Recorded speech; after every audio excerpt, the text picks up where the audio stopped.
Now, when the examiners look at your writing, they only care about 4 things. And your penmanship, how neat it is, that's not one of them. So as long as they can read it, it doesn't matter if it's messy. Yeah, but what are the 4 things that the examiners look at? Can you let me know in the chat? Just 4 things. Your vocab, yes, that's one of them. Your grammar, yes, that's right. Your task achievement, yes. Did you answer the question?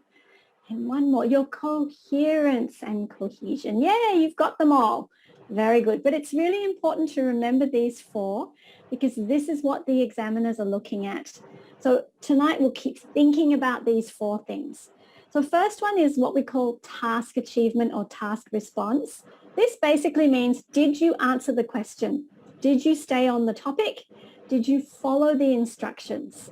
And did you have good reasons? Or did you expand nicely? Yeah, so that's the first one. Next one is cohesion and coherence. Yeah, so cohesion and coherence has these 2 parts. So what that basically means is, does it flow smoothly? Yeah, can the examiner follow your writing, the logic of it? So one big tip, please use paragraphs. You must use paragraphs or you get a low score. And each paragraph, it must be clear what the paragraph is about. And then also linking words are important to guide the reader through. So things like, first of all, secondly, in addition, conversely, however, yeah, in conclusion, all these linking words are very helpful, yeah, for this cohesion and coherence. The next one, and I see a question about spellings, that's going to come under here. So next one is your vocab. They call it Lexical Resource, but it refers to your vocabulary. So if you're wanting a 7 or more, you need to use some more unusual words, and they must be correct. So, you know, the examiners see a lot of words like good, bad, nice. Those words are a bit simple. So if you want 7 or higher, you have to have more unusual words, but they also must be correct. Yeah, and then under your Lexis also comes spelling. So spelling matters. And bad news, even on the computer test, there's no spell check and there's no grammar check. So we have to work on our spelling because many of us have become a bit sloppy with our spelling, haven't we, over the years? Yeah. Okay, so spelling matters. Now, last one that they look at, as some of you said, is your grammar. Yeah, so the grammar matters, and it has 2 parts here. So one part is accurate. So if you want 7, probably about 70 to 75% accurate, and then an 8, 80 to 85%. But it's not just accurate. So, you know, because I can say a sentence like, I like Singapore, it is humid. Yeah, so those 2 sentences are correct, but they're very simple in terms of grammar. But if I combine them, although I like Singapore, it tends to be very humid. Oh, already that's a better sentence. One longer sentence with 2 parts. Yeah, so we want these more complex sentences. How do you do that? With things like although, however, whereas, while, if. Yeah, all of these make your sentences more complex, which is what we want if you want a higher score for your grammar. Yeah, so we've got to keep thinking of these 4 things because they're each worth equal amount. They're each marked out of 9. So to get your 7, you need to get 7 for answering the question, 7 for the structure, 7 for the vocab, and 7 for the grammar. Also under the grammar comes your punctuation. So don't forget full stops, capital letters, commas. These all matter. Yeah. Okay, so please, we're going to keep thinking about these 4 as we look at the writing this evening. Okay, so let's start with general task 1. So if you're doing academic, which is, I know is a lot of you, you can have a little chillax for about maybe 15 minutes. Yeah, so go grab a drink and a snack, but please come back in about 15 minutes and we'll talk about your task 1. But right now, let's talk about general task 1, which I know is not so many of you. Review questions. And let me know if you have any questions about your task 1 general. You really don't have such a hard job, honestly speaking. So which 3 things must you think about for general? Can you look at the last screenshot, please? Hold on.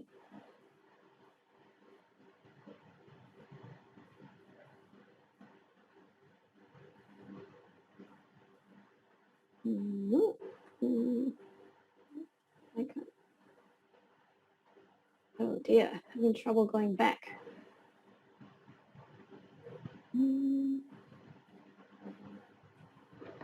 Oh, it's not letting me go back. I'm sorry. Oh, hang on.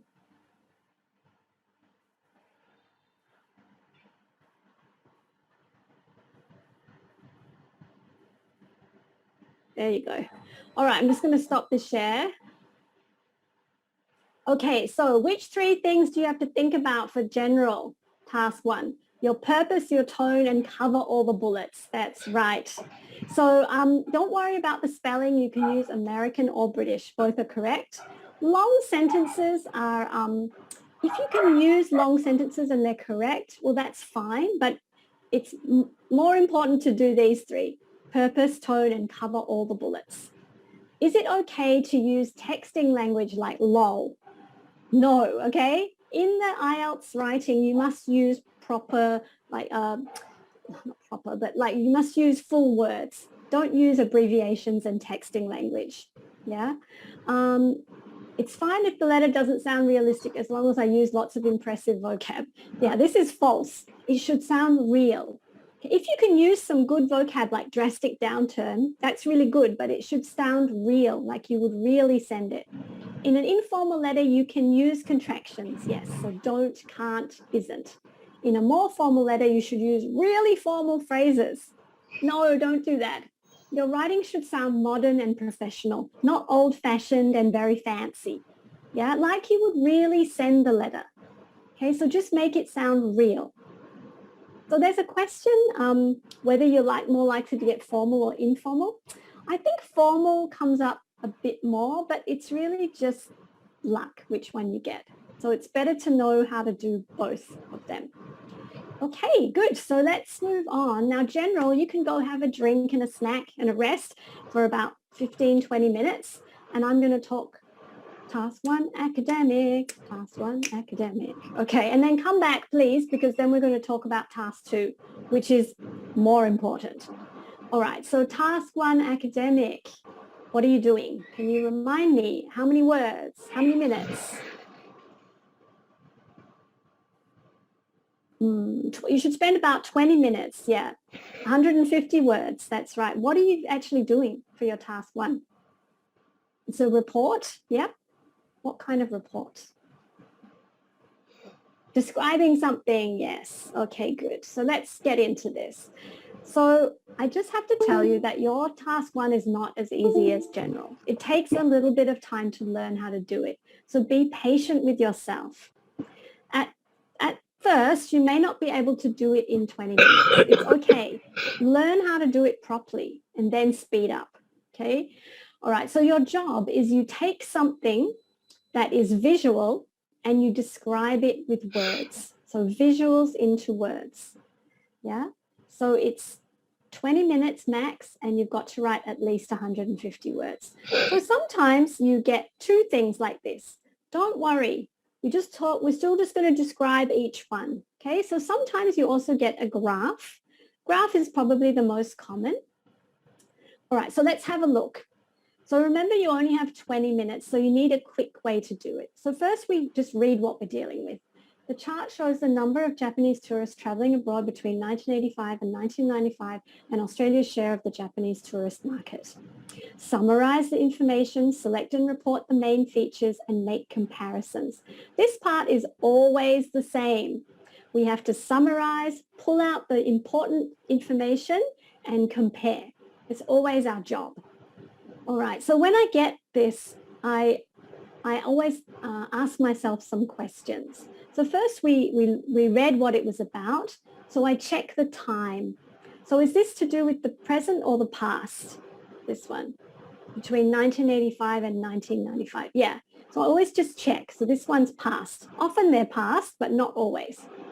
Okay, now I need to have a quick look at these and understand what's going on, pull out the main features before I write. So this first one, Japanese tourists traveling abroad, always look at the vertical axis, number millions. So be careful, this is not 246, it's 2 million, isn't it? And then here are the years. Now, I ask myself some questions so that I can get the main trends. First question, overall, is it going up or is it going down? Up or down? Up. Yep, overall it's up. That's right. Now I look at certain points. I always look at the start.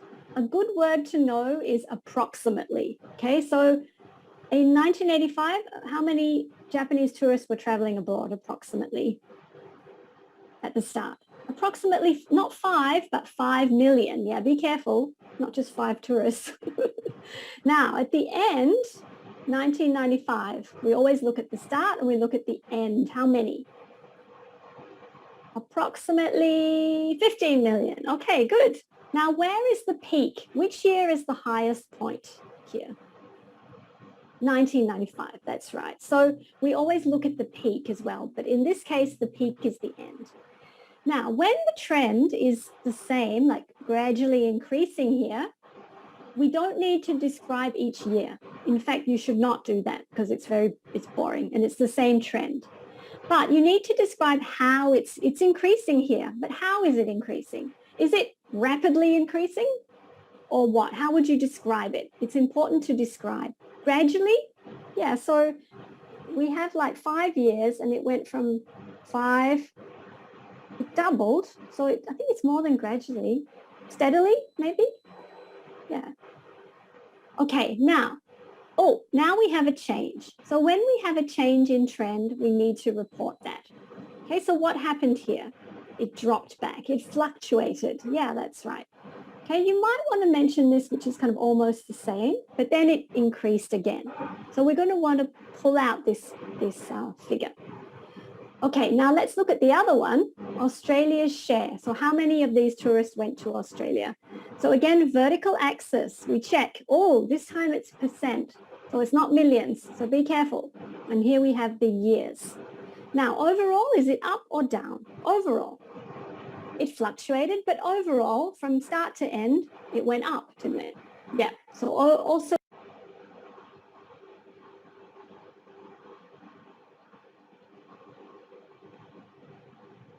increasing. Now we look at the start. How many percent at the start? 2. And the end, 1995, how many percent at the end? Approximately. Yeah, approximately maybe just under 6%. Now, where is the peak? Which year is the peak? 1994. So it's different. So we're going to have to mention the peak here. So it peaked at 6% in 1995. Which other year do we want to highlight? Yeah, 89 to 90, right? This drop. We want to talk about that as well. Good. So we've pulled out all the important data. So now we can start to write. We better get writing because we've only got 20 minutes. Now, again, for academic task 1, you have 3 jobs.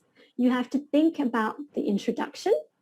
You have to pull out all the important information and describe with lots of numbers. And then you need this thing called an overview, which we'll talk about. Okay, so the introduction, remember you only have 20 minutes. So the fastest way is to just paraphrase. So rewrite the topic and just change as many words as you can. Don't copy it, because if you copy it, it's not your words. So the charts, the chart and graph show, compare the number of Japanese tourists, the number of Japanese traveling abroad who spent their holidays overseas. So just rewrote the topic. Okay, so yeah, so that's the introduction. So the next thing we do is the overview. So the overview, I'll just read it to you, then we'll talk about it. Overall, despite the relatively small proportion of Japanese tourists coming to Australia, the Japanese tourist market corresponded closely with the growth in Japanese tourism overseas generally, with a trebling of both in the 10-year period. Okay, so in the overview, just describe everything that's happened in 1 or 2 sentences, just the overall trends. Is there any data here? Any actual numbers? Like, 1995 or, yeah, there's not, is there? There's trebling, but we don't know from what to what. So the overview has no actual data in it. It's just the main trends in 1 sentence, 1 or 2 sentences. Okay, so that's the overview. But now, the next paragraph, we have to describe everything with lots of numbers so the examiner could draw it for themselves. They could read what we wrote and draw it. Okay, so let's look at this one first. In 1985, only about 5 million Japanese traveled abroad, after which the number increased steadily. By 1990, the figure had more than doubled to 11 million. Apart from a slight drop the following year to approximately 10 million, the upward trend continued until the end of the period when numbers reached over 15 million. Okay, so all the main points are there. Yeah, and notice that there's lots of numbers. So we don't just say it increased, it decreased. You must say from what to what, yeah? Also, then we have our next job. Remember, we have a third job, which is to compare. We must have this comparing language. In this first paragraph, there are at least two phrases to compare. One is in the first line. Can you spot the comparing language? Towards the end of the first line. After which, that's right. So this happened after which. We're comparing before and after. Can you see another piece of comparing language in the first paragraph? Yeah, after which, and then, no, in the first paragraph, there's one more. Apart from, yeah, apart from. So this is all language to compare. Other kinds of language to compare: in comparison, in contrast, similarly, yeah, after, before, despite, and comparing these things. Good. So now we just talk about this one. So when you have 2 different things, it's much, much easier. Just talk about one and talk about the other. If you try to compare across, it gets very messy. So while Australia was the destination for under 2% of Japanese tourists in 1985, this percentage had risen to over 6% by 1994. The proportion grew consistently, apart from a slight fall in 1990, 4.5% to 4%. After reaching its 1994 peak, the percentage declined marginally to 6% in 1995. Yeah, so again, we've mentioned all the important points with lots of numbers. So the examiner could read this and then draw it. Can you see the comparing language? While, yep, while, apart from, exactly. Good. So comparing language again. Great. Now, one more thing I want to point out is the vocab. So notice that instead of increased, we have increased steadily. Then more than doubled. That's a nice way to describe change. Can you spot any other nice phrases to describe the changes? Marginally, yeah, declined marginally. Very nice. A slight drop, a slight fall. Yep, exactly. And then what? Grew consistently. This kind of language is very good in your Task 1 academic. Great. Okay, so just to look at the whole thing again, we have the introduction. We just rewrote the topic. Then we have the overview. So we described everything with no numbers. Then we described the first graph with lots of numbers and comparing. And then the second one, lots of numbers and comparing. You do not need a conclusion. Only if you need more words, you could actually do it like a summary, but you don't need that because you have the overview up here. All right. So sometimes you don't get a graph. This is the annoying thing with the academic Task 1. You have different things that you have to describe. The intro and the overview combined to one paragraph. Yeah, you can do that because often they say that you shouldn't have a 1-sentence paragraph really. But it's okay, but, you know, maybe it's better to combine them. Yeah. Okay, so sometimes you get this, a table. So again, we do the same thing. So this is the same. Summarize, pull out the main features and compare. The table shows the percentage of students who attended different types of secondary schools between 2000 and 2009. Okay, so what do? We have to, are we talking about the present or the past? Sorry, I'm not going to show the previous slide just because time is getting away from us, sorry. Yeah, past, that's right. So, yes, so always check. Now, we have to spend a bit of time analyzing this table. What we're looking for are the things that are the same and the things that are different, because we have to work out how we're going to describe. And the easiest way is to put the things that have the same trend together and the things that are different together. Okay, so specialist schools, so we have these 3 years. What happened to specialist school? Up or down? Down, right? But just a tiny bit, just marginally. Grammar schools, what happened?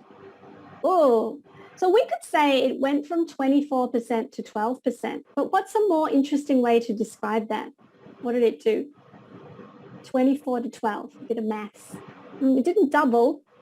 It went the other way. It halved. Yeah, it halved. That's right. Now, volunteer schools, what happened? 52 to 20. Oh, wow, it plummeted. Yeah, you take the reference from 2022. That's right. From now. So that's past. That's right. Yeah, look, it really dropped. It plummeted, really. Less than half. And community school, what happened? Yes, but it increased hugely, almost 5 times. Yeah, so naturally we will talk about these 3 together because they have the same trend, and community schools is different. So we need to spend a bit of time analyzing, then work out how we're going to group the information. So let's have a look at the model. So again, we rewrite the topic. The table illustrates the percentage of school children attending 4 different types of secondary school. So just rewrite the topic with different words. Now the overview, no numbers. In general, we can see that specialist grammar and voluntary controlled schools experience declines in numbers of pupils, whereas there's a comparing word as well, so that's good. The community schools became the largest providers of secondary school education during the same period. Can you see any numbers there, any data? No, right? Because it's the overview. So now we describe in detail. To begin, the proportion in voluntary controlled schools fell from just over half, so that's a more interesting way of saying 52%, isn't it? To only 20% between 2000 to 2009, from 2000 to 2009. Similarly, okay, there's a comparing word. The relative number of children in grammar schools, which was just under a quarter, that's a nice way to say it, dropped by half in the same period. Okay, but so because we actually said what the number was, then we can say it dropped by half. So we know 24 to 12. As for the specialist schools, the relatively small percentage of pupils attending this type of school, which was 12%, also fell, though not significantly, yeah, just 2%. However, comparing word, while the other 3 types of school declined in importance, the opposite was true in the case of community schools. In fact, while only a small minority of 12% were educated in these schools in 2000, this figure increased to well over half of all pupils during the following 9 years. Yeah, so once again, just describing everything that you see. Okay? Good, so sometimes it's not a graph. And then sometimes, can you compare the highest and lowest school attendees on each year? You could compare the highest and lowest on each year, but I think it would be quite messy. Remember, you only have 150 words. It might also be a bit repetitive. You don't want it to be like really, you've got to be careful that it doesn't become boring. So maybe I wouldn't do it that way. I think the structure that is used in the model is the clearest way. Yeah. Okay, so sometimes we get this, process. Now don't panic, because process is actually, if you ask me, it's easier to do, because all you have to do, it's different from the graph. You just have to describe everything that you see here. Don't leave anything out.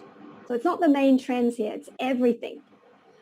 The secret, which is better compared based on the years or the schools? I think in that one we just looked at, it's easier to do it based on the schools.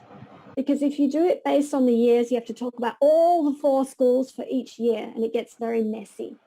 Do it the cleanest, simplest way.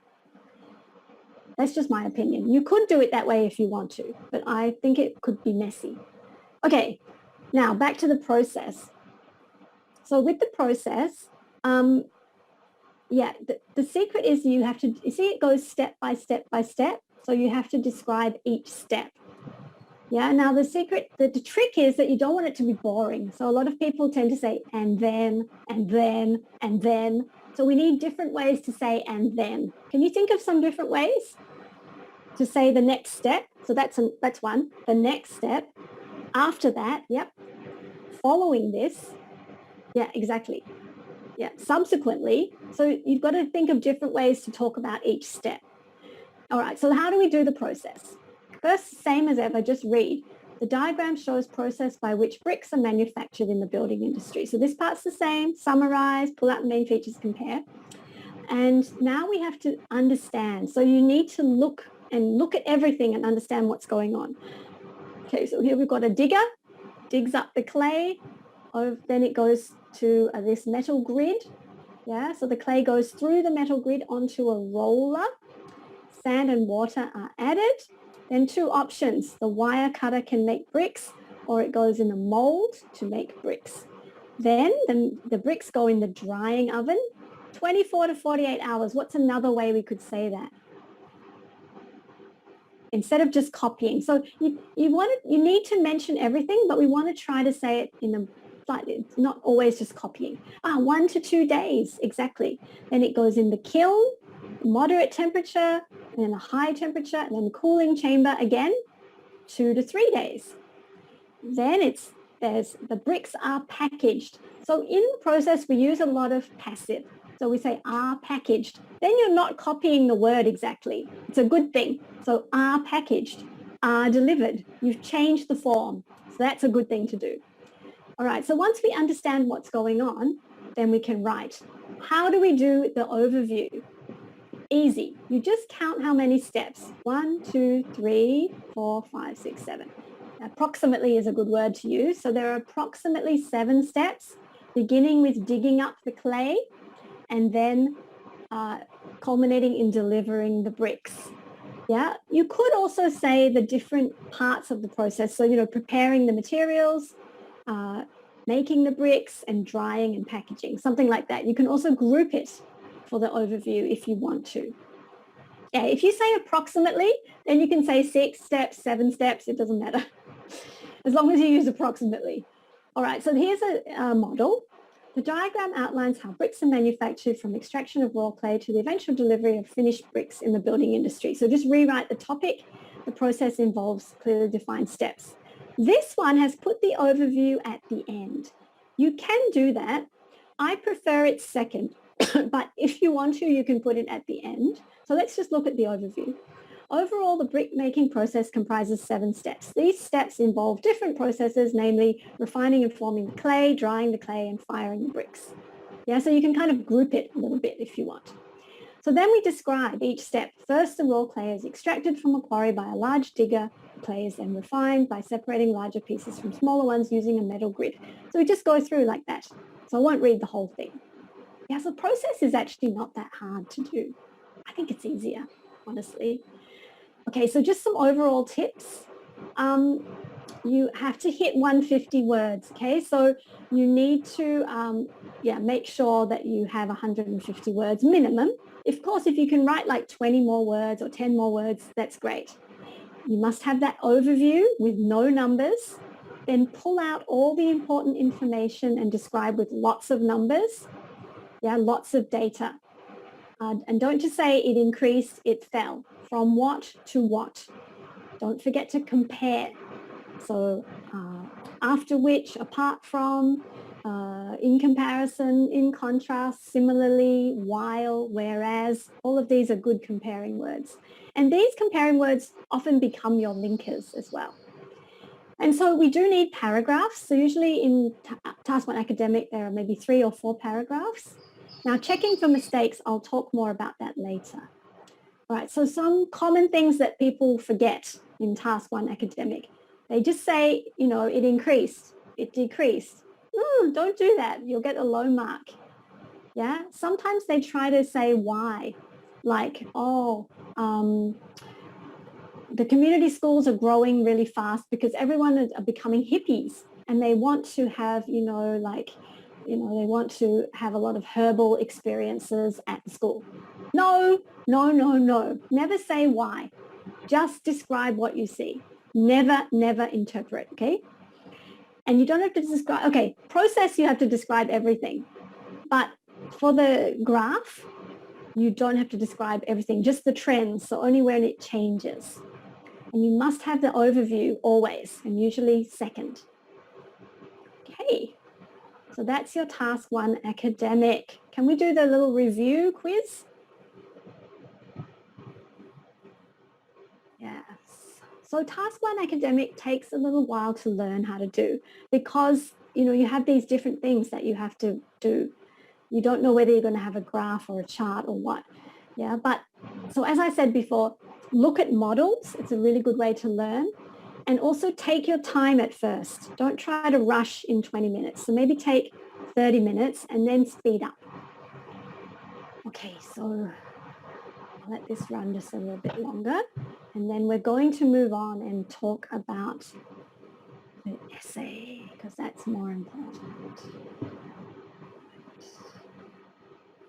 Okay, I might just end the poll just because of timing.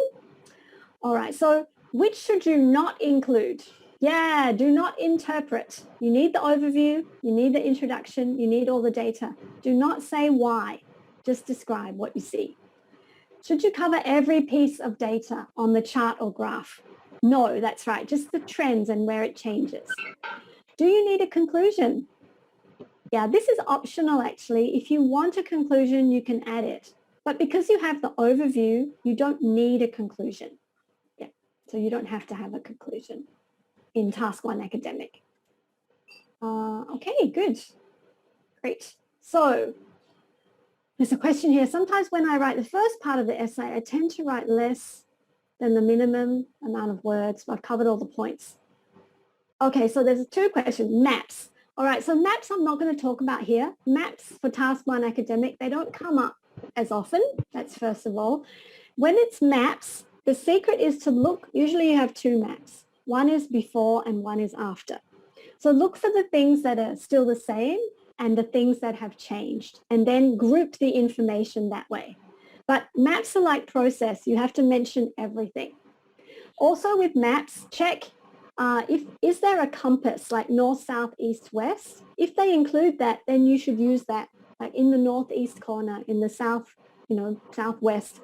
But if there's no compass, then you just have to use words like top right, bottom left, things like that.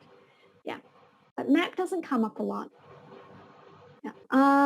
So in the essay, minimum, you must hit the minimum. You cannot get a good score if you don't hit the minimum, because they give you that minimum because they feel that that's what you need to have the right amount of information. So you must hit your minimum. Yeah. Overview. Yeah, the overview, you just have to pull out the main trends. So remember I asked you those questions, is it overall going up, overall going down? That's like the main trends. Yeah. So they're the things that you have to look at. What is happening overall? Like if you hold it very far away and look at it, what's the main trend? Or if it's a process, what are the main things that are there? Like how many stages and what are the main stages? So, I mean, if you really find it difficult, have a look at models and see how they've done it. Okay, let's move on because I want to talk about the essay. Now, the essay is worth 66%, okay? So it's much more important than task 1. We're going to talk about academic and general together because even though the topics are different, the method that we use is the same. Okay, so let's get into the essay. Now, how many words do you have to write, minimum, and how long do you have? 250, And how long do you have to do it? 40 minutes, okay? So this is what we should really focus on in the test. Okay, minimum 250, so you can write more. So let's just review what the examiner's looking at.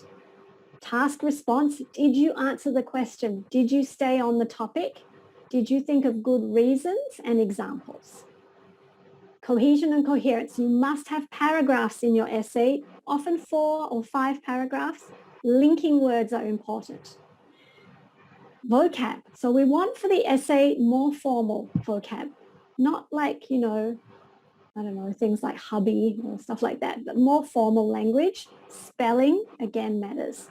Your grammar, we want these more complex sentences, correct grammar, and the punctuation as well. Okay, so when we see the essay topics, they're usually in 2 parts. There's the topic and your instructions. So really important that we follow the instructions. So here's an example.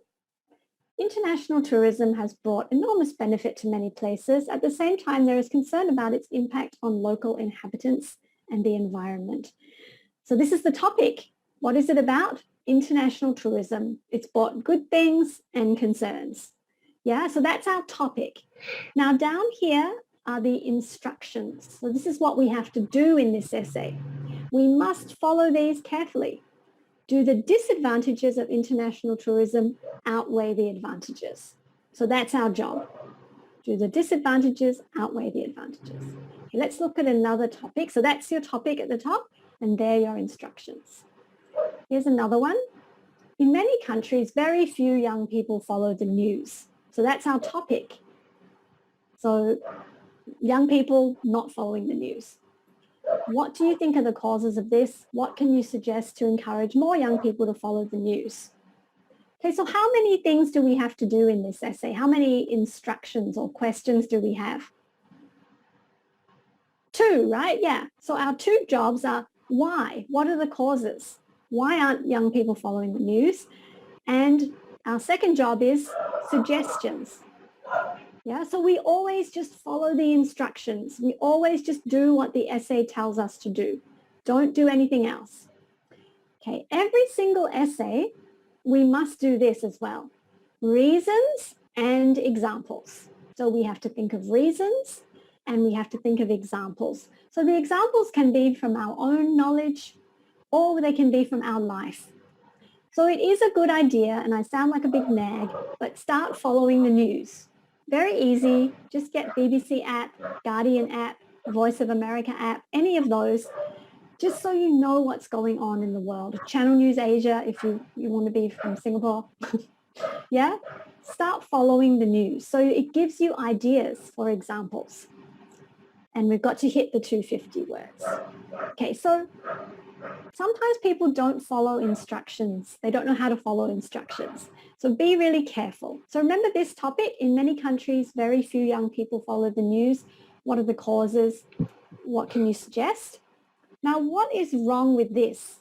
It is not true that people avoid reading newspapers or watching the news on television. In my country, most people do endeavour to find out about the news. Why do I believe this is so? Because I see newspapers everywhere, so there must be demand for such publications.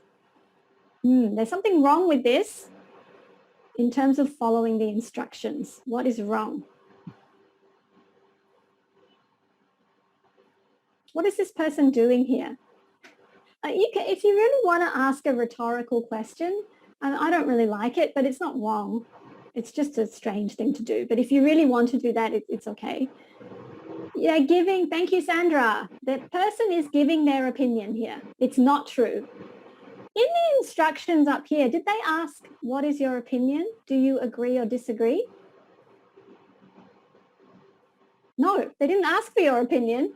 So unless they ask for your opinion, do not give your opinion. It will pull your score down. The secret with IELTS essay is to follow the instructions. And this one didn't. Okay, so be very careful. Just do what it tells you to do. Yeah. Okay, so I really love this slide, so feel free to take a screenshot. The thing about IELTS is the topics change quite a lot. So there are several common topics. Things like education, environment, what else? Entertainment, health, transport, urbanization, pollution, that's like environment. What else? Our culture. Yeah, all of these things come up quite a lot. Living, like houses and flats, things like that. But although the topics change, the type of question, the instructions, there are several main types. And when you know the instructions, it helps to give you your structure. The structure is really important, to have a nice, clear structure with nice, clear paragraphs. So this slide is really helpful with that. You don't have to follow this structure, but this structure is very clear. Yeah, so sometimes you have this kind of question. To what extent do you agree or disagree with this statement? So this is opinion. So this is a good structure. You have your introduction, you have your reasons why you agree, another reason why you agree, maybe you consider the other side, and then you have a conclusion.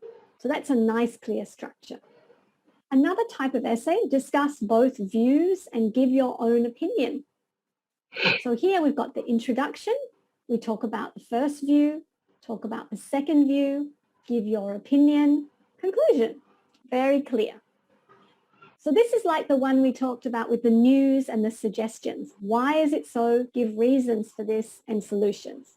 So introduction, give reason why it's so, another reason, solutions, conclusion. Nice and clear. And here's that international tourism one.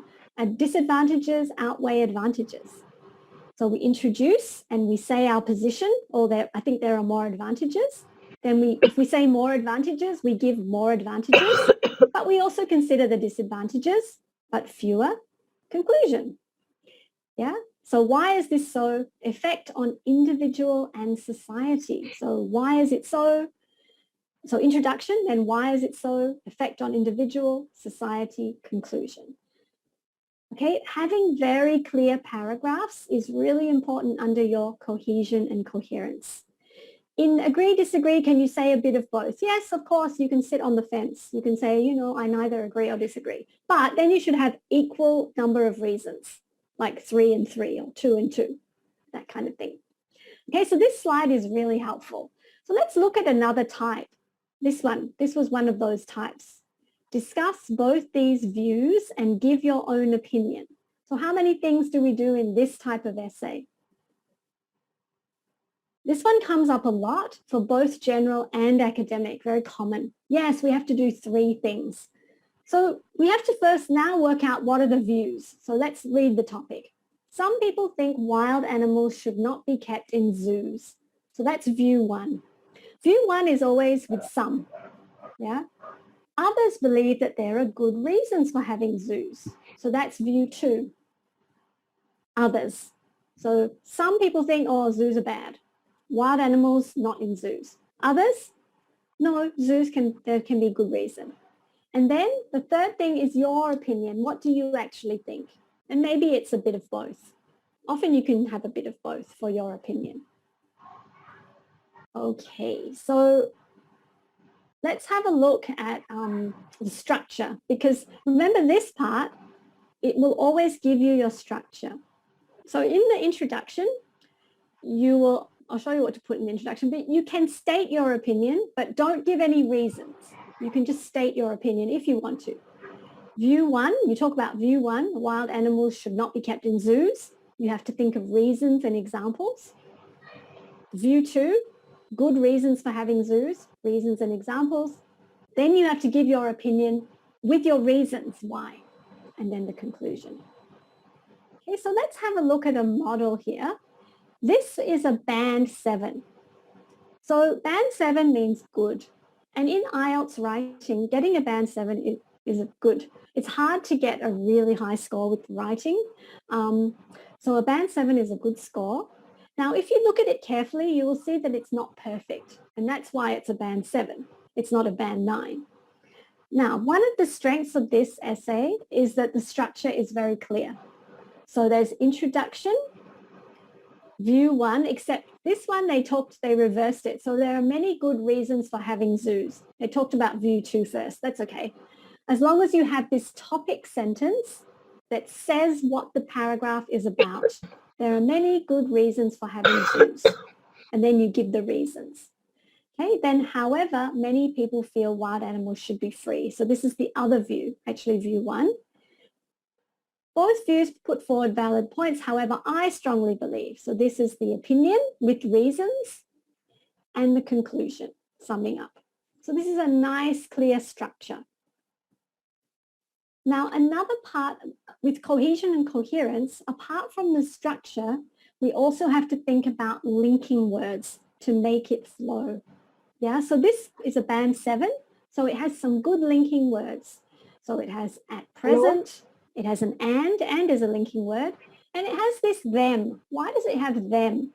I believe wild creatures should not be kept in zoos and there should be alternative ways to see them. So this is a good thing to do. What is them referring to? Yeah, wild creatures. So instead of repeating wild creatures again, that would be a bit boring. So using them, a pronoun, that's a good thing to do. There's a question, could we start writing following paragraphs from the same distance? Yeah, a modern block style is that you don't indent, you just write like this, but with a nice clear line in between. However, if you want to indent, you like that, then you can also indent, no problem. Okay, introduction, we will talk about what to put in the introduction in a minute. I'll come to that. Okay, so just looking at these linking words. So most importantly, they, so again, a pronoun, unless, and for example, remember I have to give examples, therefore, so all these linking words are good. However, because, also, however, in conclusion, although. Yeah, so all these nice linking words to make it flow. All right, so sometimes there's a different kind of topic. This one, to what extent do you agree or disagree with the statement? So this is asking for our opinion. Yeah, so let's see what we're dealing with. Some people say that living in a house is much better than living in an apartment. Yeah, so this is our topic. House is better than apartment. To what extent do you agree or disagree with this statement? Yeah, so this word extent is important if you see it. If you have extent there, you need to say how much. So it's like, it's not just agree or disagree, it's how much. So I strongly agree, I partially agree, I mostly agree, I strongly disagree. Yeah, you can totally if you want to, but I don't really prefer totally agree. But if you really want to, you can. Yeah. So Gomit, there's spelling mistakes in the model essay. Yeah, that's right. That's why it didn't get a higher score than a 7. There are quite a lot of spelling mistakes. Yeah, so I want to ask you, so this topic says house is better than apartment. So what do you think? What's your position? So when you get an opinion essay, you need to work out your position. So how much do you agree or disagree? So just tell me in the chat. Okay, so be careful with completely agree, because I believe there are always, if you completely or totally agree, you have to have really good reasons. Yeah, so tell me how much. You mostly agree, strongly agree, partially agree. So Nada says partially. Okay, strongly, good. Okay, great. So when it's extent like this, you have to get your position. Okay, so let's have a look at the model. So we have our introduction and then we put our position. So whatever you said was your position, strongly, partially, you put it in the introduction. Then if you said you strongly agree, you have to think of your reasons and examples, why you agree. Then it's always good to think about the other side. Yeah, so I believe it makes a stronger essay if you at least have one reason on the other side. Yeah, it just shows that you can argue both sides. And then the conclusion. Yeah, so the next step, so someone was asking about writing an outline. There is no time for that. you can do something like this if you want to, a structure. And I really encourage you to brainstorm. So think of your reasons before you write, and write them on your scrap paper, which you have even if you do computer delivered. Okay, so you tell me, a lot of you said that you agree that living in a house is better than apartment. Why? Can you tell me in the chat? So someone said, if you have a family, it's better to live in a house. Yep, it's bigger. Well, not always. Some apartments are very big. No monthly fees. Okay, so someone's saying, can they add advantages and disadvantages? Did it tell you to talk about advantages and disadvantages? No, right? So don't add anything. Just do what it tells you to do. You don't need to use a lift. You have a yard. Yeah, the cost of an apartment is expensive. No noise, yeah, less noisy in a house. Yeah, all of these are good reasons. Okay, good. So you need to brainstorm your reasons, usually 3. Yeah. Okay, so let me show you another model. This is a higher level model. So this one is maybe at least a band 8, maybe even higher. Okay, so we start with the introduction. What do you write? So mostly you will say a general statement about the topic and your position. For this type of essay, everyone wants to live in comfort. Some people find independent houses more convenient. Others prefer modern day apartments. Okay, so that's just basically paraphrasing the topic. Now the position, I disagree that living in a house is more advantageous than living in an apartment. So this person disagrees. Good, so they put the position. So now they have to give their reasons. To start with, we are moving towards the culture of nuclear families where most adults work. Life is more stressful than ever and people have less time on hand. Given these circumstances, it is much easier to manage an apartment. So that's the first reason. Apartment is easier to manage. Remember, we have to give examples.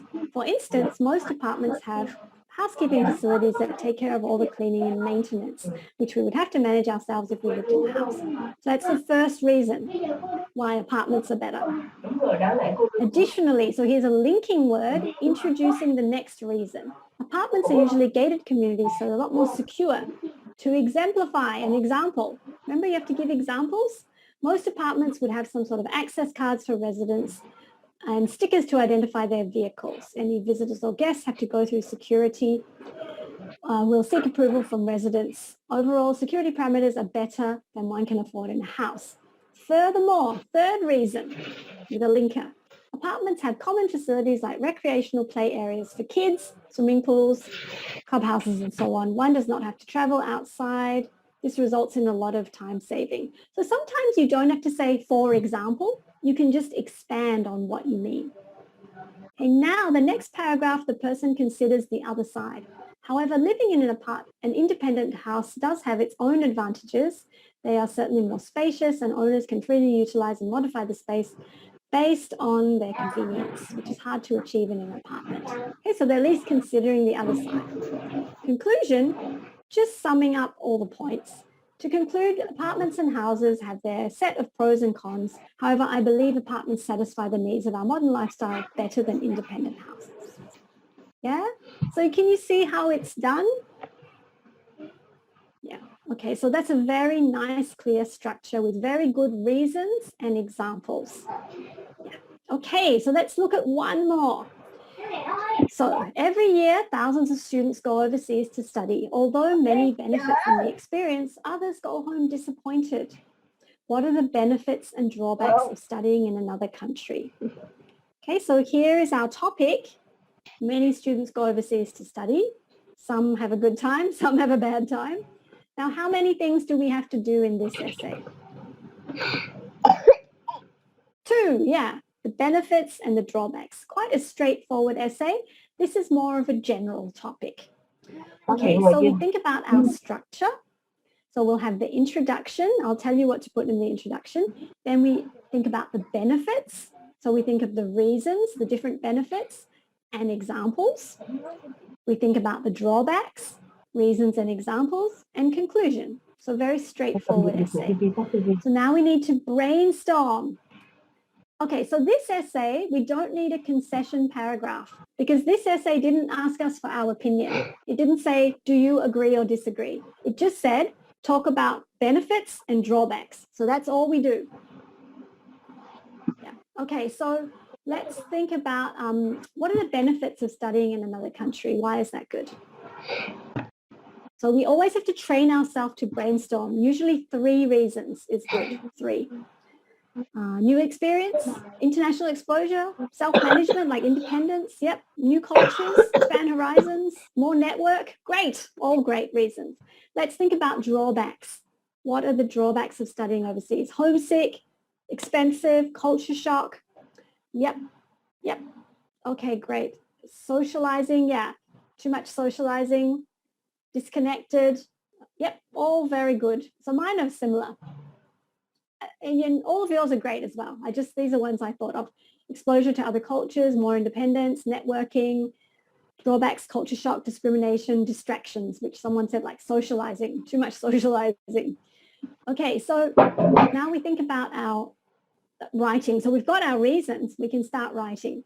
So introduction, we have to introduce the topic and sometimes we have to give our position if it's opinion essay, but this one is not opinion. So we don't have to. Each paragraph needs the topic sentence, what the paragraph is about. Then you give your reason and example. And then in the conclusion in Ielts is quite straightforward. We just summarize the essay, all the points. So the introduction, one way you can do it is literally change the words, paraphrase. So every year, annually, thousands of students, a vast number of students, go overseas, venture abroad. So literally changing the words. That's one way to do it.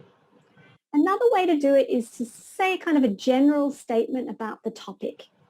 These days, it often seems that almost every second new graduate attained their qualification abroad. Many of these students find the study experience rewarding, but some are less satisfied.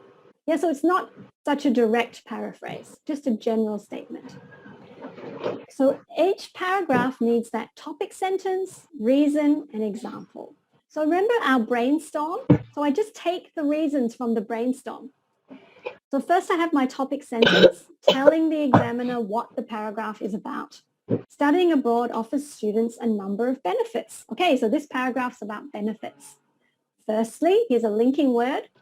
It facilitates exposure to new cultures. That was my first reason. And then I have to expand. So I can say, for example, but sometimes I just expand on it.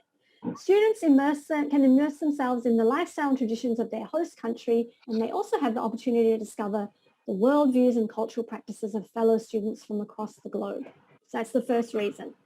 Second reason, in addition, being alone in an unfamiliar place and having to solve issues of day-to-day living can foster a strong sense of resilience and independence. That's the second reason. For example, so here's an example. Negotiating rent, transport and food will teach a young person valuable life skills. So just a brief example to support my reason.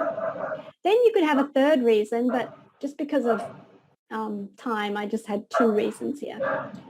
Now we have to consider the drawbacks, right? So here's my topic sentence saying what the paragraph is about.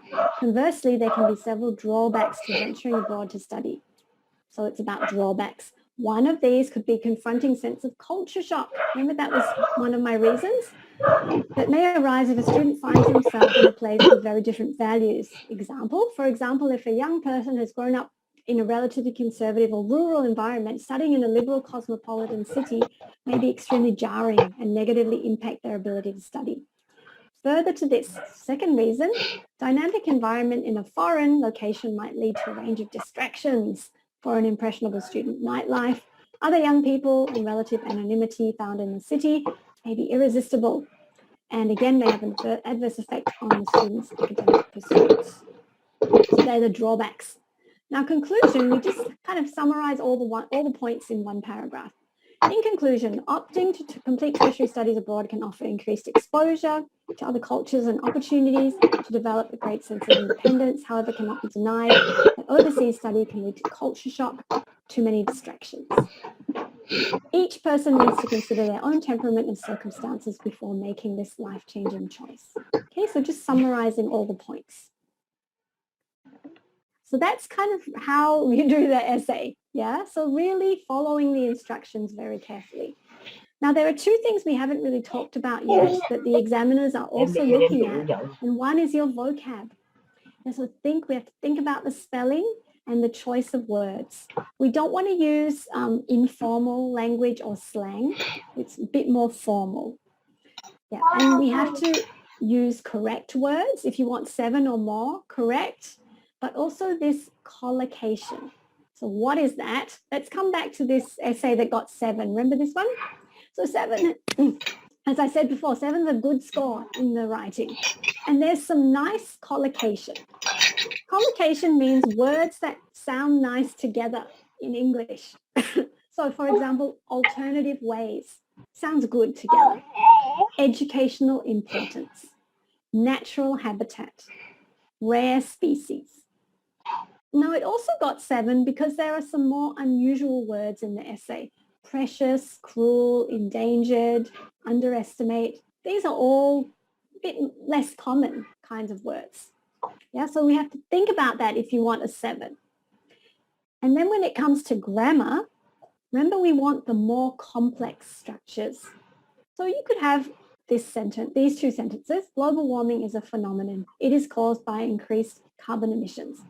Those two sentences the grammar is fine. But when you combine them, it sounds better. Global warming is a phenomenon caused by increased carbon emissions. It's a more complex sentence. So that's what we want.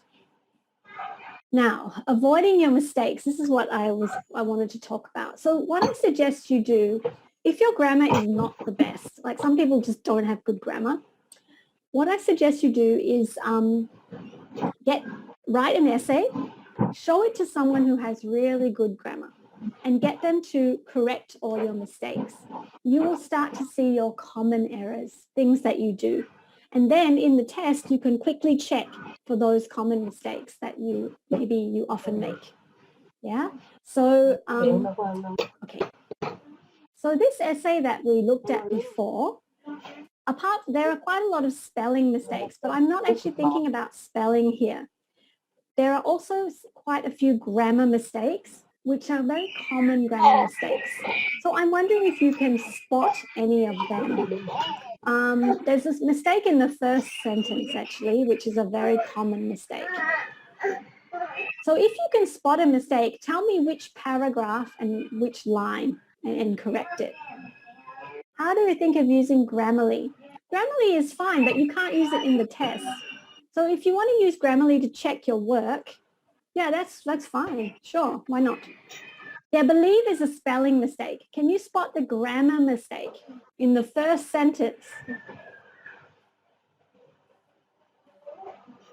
Yes. Wild animals are kept in zoos all over, not our world, all over the world. Yeah, so this is one of the mistakes that is missing. So I'll go through some of the common mistakes.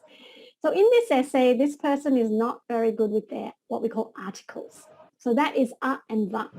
So in English, when a word is singular, like world, usually we have to have or the in front. So the world, because there's only one world, so the world. The city, that specific city. A chance, so one of many chances. The Chinese panda, because there's only one, that's one specific type. So if it's specific, it's the. If it's just general, it's a. Yeah, so be careful with and the. Another common mistake here, wild animals in their country, not at their country, what we call prepositions. Now, plurals, frequently seen news story. It's not just one story, stories. This is another common mistake. So it's good to find out if you do this as well. This one is really common because they is not in natural habitat. Okay, so there's something missing here, there, but they are. The subject is they, so it has to be plural. So be really careful with this subject-verb agreement. It's a common mistake. So it's really good to get to know your common mistakes so you can quickly look for them in the test. Okay, so some overall reminders. If you're doing paper-based, Okay, if you do computer delivered, there is a word count. You don't need to count the words. If you do paper-based, should you count words? No. Instead, work out how many words you do on one line and work out how many lines you need to do. Don't waste your time counting words. But paper-based, you can draw all over the question paper and make your plan and brainstorm like that. Also, you don't have to squish it into one piece of paper. If you need more paper, just ask for another sheet. It's no problem. If you have very big writing, for example. But there's no time to write an outline or a draft. It's only 40 minutes. There's only time to quickly do your structure and think about your brainstorm. Try not to copy the topic. Remember, we have to paraphrase. Yeah, so with our reasons, they should be specific, like the ones you were giving me were good. But they shouldn't be too detailed, like drawback of studying overseas. I can't buy my favorite peanut butter. That's like too specific, not like that. Okay, and try not to tell stories. Your example should just illustrate your reason. So that, remember I said the example about having to pay your rent or bills, that increases independence. That's a good example. But you don't tell a long story like, when I went to England, I was so lonely and I just sat in my room and I cried all day, but then I became very independent because I had learned to rely on myself. But don't tell a long story like that because it's not that kind of essay. It's like more like an argumentative essay. Okay. So just to remember, analyze the question. How many things do you have to do? Think about your structure. How many paragraphs? Do your brainstorm. Yeah, think of your reasons and examples. Don't forget linkers. Check your spelling and your vocab. Try to use more complex sentences and don't forget your full stops, capital letters, commas, all those things. Okay, so just to sum up, remember the essay is worth 66%. Yeah, so we want to spend more time on the essay and just get your task one done quickly and move on. So always analyze the question and work out exactly what you have to do and then brainstorm. Think about your paragraphs, in each paragraph, so it's very clear what each paragraph is about. Gradually, slowly, you need to build up your vocabulary and think about your grammar.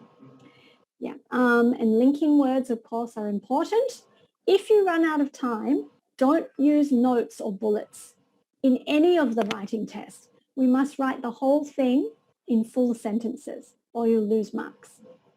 Yeah, and checking, leaving a couple of minutes at the end to look for your common mistakes. Okay, so when you register to do your IELTS with IDP, you get access to a lot of resources from IELTS Essentials, including their website. They have a Facebook community, practice tests, they have a blog with tips and videos. You can also go to the IDP website for your country, and there are a lot of resources there as well. And of course, check out the official IELTS website as well. I just shared it in the chat, ielts.org. There are lots of resources there as well. Okay. So good, we've got plenty of time for questions now. Yeah, so thanks for like all your interaction and all your questions as we went through, but we have time for more questions now. I see a couple of questions in the Q&A box. Is it okay if you don't write a conclusion in task 1? Oh, sorry, I forgot about the review for the essay. Yeah, please see if you can do this quick review. So is it okay if you don't write a conclusion to task 1? Yeah, you don't need to do a conclusion to task 1 academic. You don't need a conclusion. Yeah, because you've got the overview, as long as you have the overview.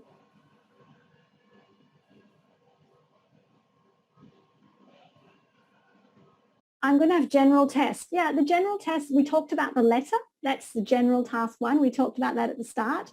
And then the essay, everything I said for the essay is the same for academic and general. It's just the topics. So that one we talked about drawbacks and benefits of studying, that's like a general topic. Yeah, so that's totally relevant.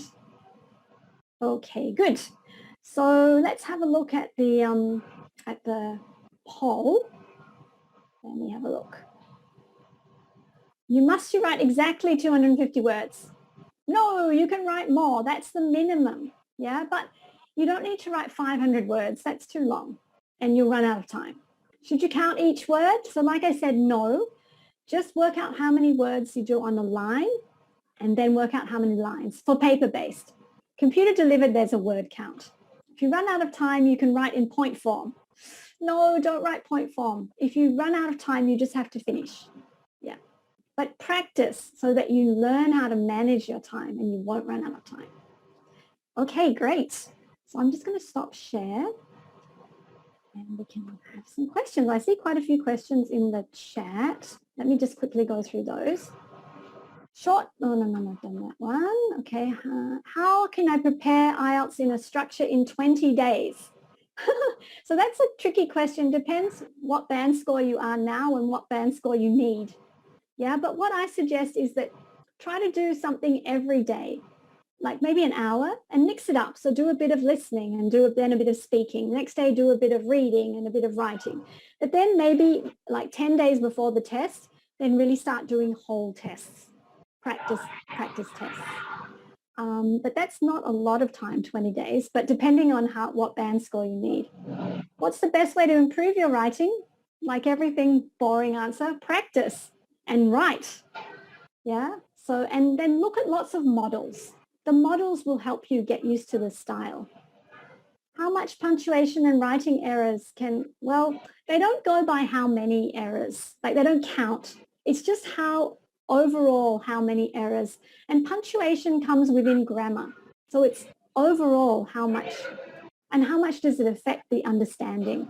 So I can't really answer specifically like, 3 errors means you lose a band. It's not like that. What books do I recommend?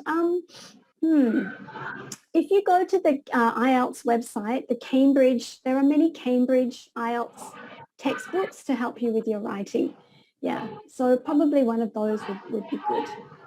You can also look at the past papers. That's also very good. If you can cover, is it appropriate to write over 400 words? You can do that, but you don't need to, and I'm scared it will affect your task 1. Also, the more words you write, the more likelihood there'll be mistakes, right? So I wouldn't write that much. Maybe 300 words is fine, like 50 extra words. You don't need to write such a long essay. How do you know the word count in task 2 easily? So on the computer, you have a word count.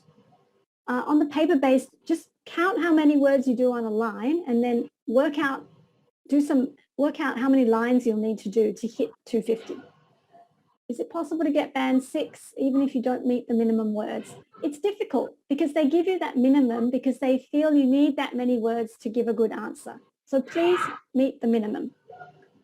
How long to improve from writing band 7 to higher? It's really hard for me to answer that because it depends how much time you have, how you're going to do it. If you need to improve fast, I suggest you work with a tutor so you can really focus on your work. Yeah, okay, great. So I think maybe we can have some live questions if there's time. All right. Thank you so much, Jackie. Sure. Before we begin with the live Q&A, just for information to those who are taking their IELTS on computer or who are still undecided if you will take an IELTS on computer or paper, please stay with us after the Q&A and we will play some video tutorials for you when you are taking an IELTS on computer, and also some information about IELTS online. All right. So let's begin with the Q&A, live Q&A. Just raise your hand and then we will allow you to unmute your mic. Let's begin with Justin Kine. Hi, Justin. You may now unmute your mic.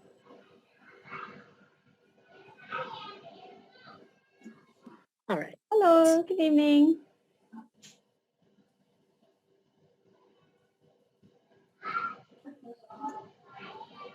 Hi. No, come. Hello. I think he or she's not ready. Okay. Okay, let's proceed with the next one. Ferry Angriawan. Hi, Ferry. Hi, thank you. Can you hear me? Yes. Yes. Thank you for taking my questions. Actually, I have some questions for you. My first question is, actually, you have explained before that 150 words is a must, but do the examiners really count our words that we have written in writing test? I mean that is it really intolerated whether if we have we write only 145 words? Oh, okay. That much. If it's just a couple of words less, it will be okay. Yeah, but yeah. So I mean, if it's just like 3 words or something, it won't really hurt. But the reason that they give that number is because they feel that unless you write that much, your answer cannot be complete. So you won't really get a good score. Yeah, but Okay. if it's just a few under, don't have to get so obsessed about it. Yeah. Okay, thank you. My next question is, can we get the hard copy for the passage in computer base? Sorry, the hard copy?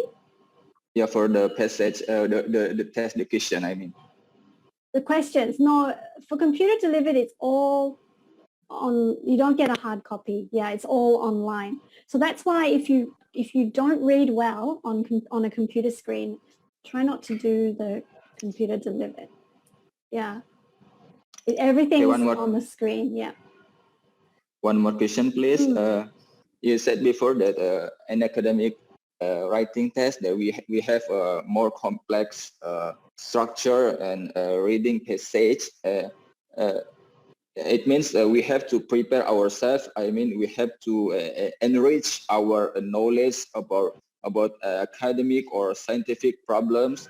No. Okay, so it just means no. So the questions, you mean for the essay questions, they won't, no, you don't need to study up on science or academic topics. It's just that the questions, like remember the one about to what extent about, what was that? Or the one about the tourism, do the disadvantages outweigh the advantages? That question is a bit more complex. That's more like an academic question. But you don't have to study, it's not about your facts. Remember, it's an English test, so it's about how you use English. But it is good to follow the news so that at least you know what's going on in the world, so you can use all the things that are happening in the world as examples.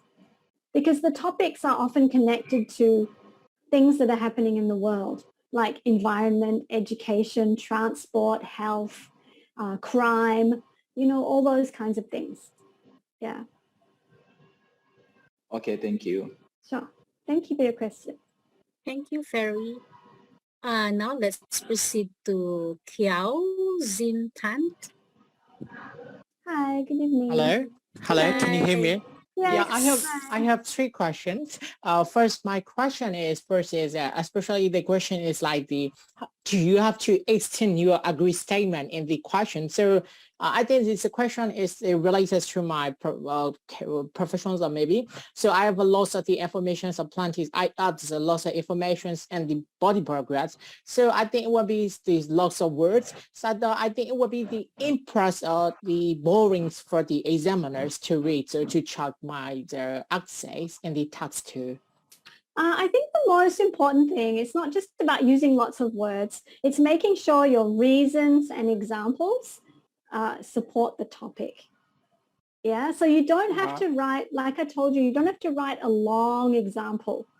It's better to have more reasons. So maybe 3 reasons and 3 nice, clear examples rather than 1 reason and a long example.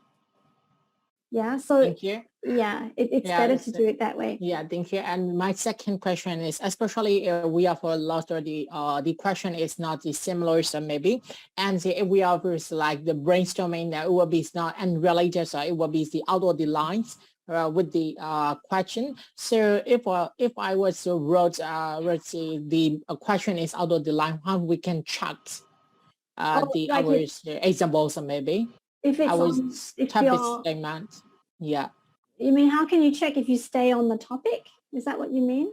Yeah, because if we have a lot of the brainstorming in the writing session, so we can be our topic standards, or maybe it will be the out of the margins or out of the questions.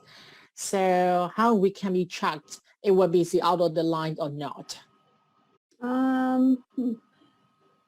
It's a hard question to answer.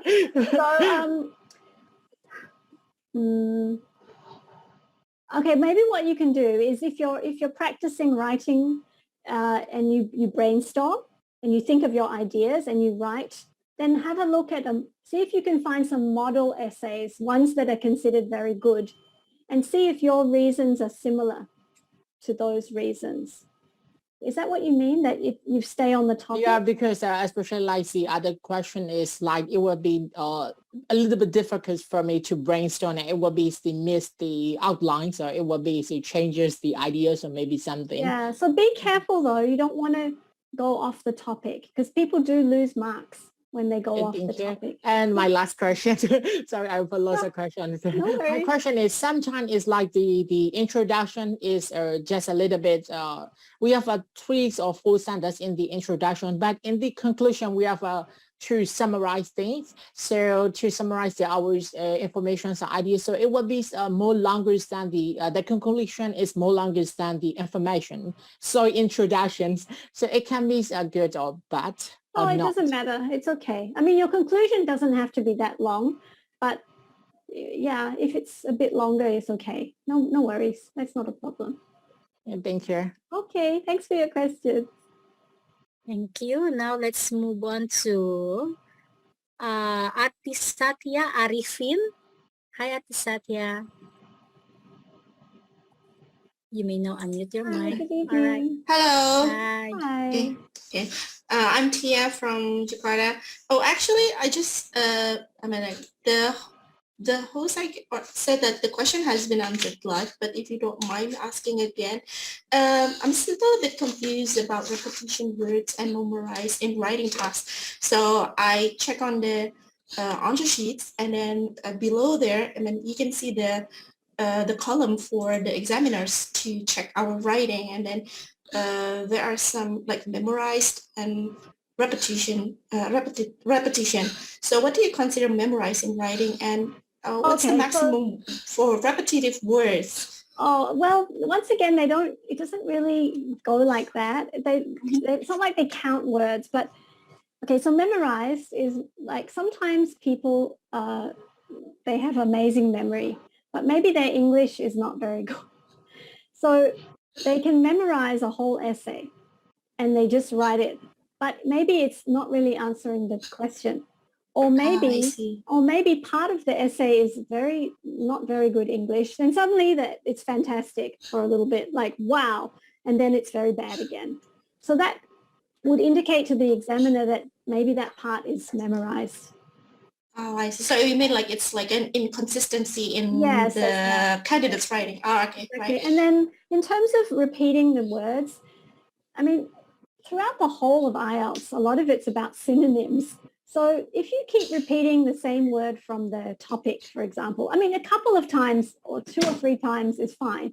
But if you can try to use use synonyms for, so if it was secondary school, so instead of saying secondary school over and over and over, if you could just say, like different ways, like college or post-primary, or, just different ways of saying the same thing. Not all the time, but just try to vary it. That's all. And also because nowadays with computer-based, some people just copy and paste the same words all the way through their essay. But that's not going to get you a very good score because it's the same words over and over again. Yeah, so variety is the spice of life in IELTS. Okay, thank you, Jackie. Thank you for your question. Thank you. Now let's move to Babik Makwana.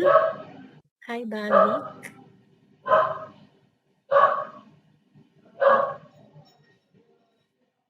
Hi, Babik. Are you there?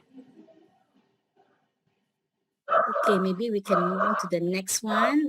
Can we have Vung Tran Huyn? Yeah, can you hear me clearly? Hello. Hi. Oh, I'm sorry.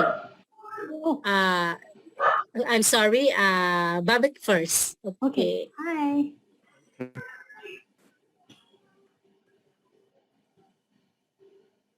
Hi, Babik. I can't hear anything. Is it Babik or Boom? And never mind. Let's mute first Babik. Give me a second. Okay.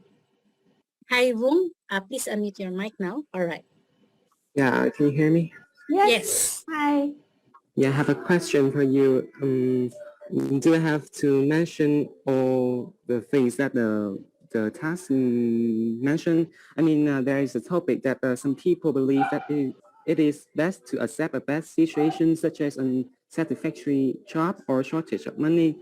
Others argue that blah, blah, blah. So do I have to mention to write about an unsatisfactory job or shortage of money, or just write about a bad situation? Yeah. Such as a shortage. I think you need to kind of mention it a little bit. Yeah. Usually they want you to refer to those things in the topic. Yeah. Yeah, but is that an actual past paper, or is that just something? I see it on the Cambridge 14. Okay, then it's a real past question. Yeah. Yeah. So probably they want you to at least refer to those. Yeah. Yeah, thank you. Yeah. So good question. Okay, now we have, can we have Mariam? Mariam Satarnejad. Hi, Mariam. Hi, good evening. I think you're very soft. Yeah. Oh, I can't hear you. We can't hear you, sorry. Can you hear me now? Oh, very difficult to hear you. I don't know what's wrong with my speaker, sorry. Give me a second. Is it okay now? Not really. Same. Very quiet. Still the same, yeah. Like you're very far away. Can I ask my question? All right. Sounds better. Yeah. Better. Please go ahead. Thanks, God. I wonder in which paragraphs in task 2 writing should we express our own ideas? What do you think about the question? It really depends if they ask you that. So remember I said it's all about following the instructions. So if it says, do you agree or disagree or give your opinion, then you can have one paragraph where you do that.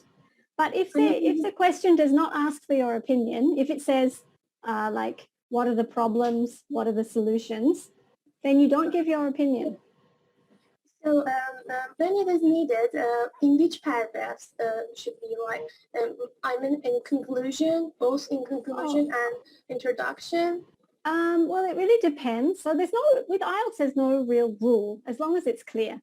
So you can give your opinion in the introduction if you want to. You can say, I agree with this or whatever. But don't give any reasons in the introduction. Save your reasons for the paragraph where you talk about your opinion. In the discuss both views and give your opinion, that type of essay, your opinion can be the conclusion. If you have enough words, you don't need it, and you don't need a separate conclusion, then you can make your opinion paragraph the conclusion. Yeah, that's okay. Thanks for valuable instruction. Oh, thank you. Thanks for your question. Thanks, Mariam. Are you okay with one more question, Jackie? Yeah, sure. No worries. All right. So can we have Muhammad Iksan Amadi Tanjung? Yes, you okay? Hi, good evening. Hello. Hi. Yes. Okay, can you hear me? Yes. Please Yes, go loud ahead. and clear. Okay. I got a question. It's about opinion essay. Mm-hmm. Okay, it's about agree and disagree. Mm-hmm. Actually, sometimes I'm a bit confused with this paragraph because I have asked many friends about this. Okay, this is about is that okay if we make multiple idea paragraph in opinion essay or just one single idea but we give more elaboration? For each paragraph. For opinion essay, like agree and disagree. So, I mean, it's, okay, so I actually didn't say this earlier, I forgot. So in IELTS, try not to let your paragraphs be too long. So if your paragraph is more than 8 lines, that's getting too long. So you could put, like, just say you agree. Just say that your position is that you agree. You could put 2 reasons in one paragraph. It's fine, and in examples, as long as your paragraph doesn't get too long. Then maybe you can make another paragraph with a 3rd reason. Yeah. So it's fine. I mean, you can put more than one reason in a paragraph. Yeah, as long as you're arguing the same point, you're arguing the same side. Just say you're agreeing. You could put 2 reasons in one paragraph, just as long as your paragraph isn't too long. Is that okay if we make like the proposal essay, like firstly, secondly? I mean, like I make the idea like that. You can, but just be careful it's not too repetitive. Yeah, I mean, you can use, it's good to use linking words like that. Yeah, but some people like firstly, secondly, thirdly, fourthly. That gets a bit boring. You know, like try to mix it up. So you could maybe firstly, secondly, in addition, on top of that, you know, try to use a range of words. Okay. But it means that it's okay actually in one paragraph, okay? Because yeah, you can, but just make sure your paragraph doesn't get too long. That's all. It's okay. fine. It's fine. If you look at models, you'll see they do that. Okay. Oh, thank you. Sure, my pleasure. Thank you, Muhammad. All right. I think that's all for today. So thank you so much, everyone, for joining us and for staying with us. So any final word or final advice from you, Jackie? Oh, no. Thank you so much, everyone, for your great questions and for staying with me this evening. And as always, thanks to the wonderful team. And I want to wish everyone in Indonesia happy Independence Day. Woohoo! And I look forward to seeing you online the next time. And I really wish you all the very best with your IELTS journey. I know it's not easy, and I admire you all so much for all your great questions. And I can tell you're all doing a lot of work. So I really hope that you all get the score that you need and that your IELTS dreams can come true. So take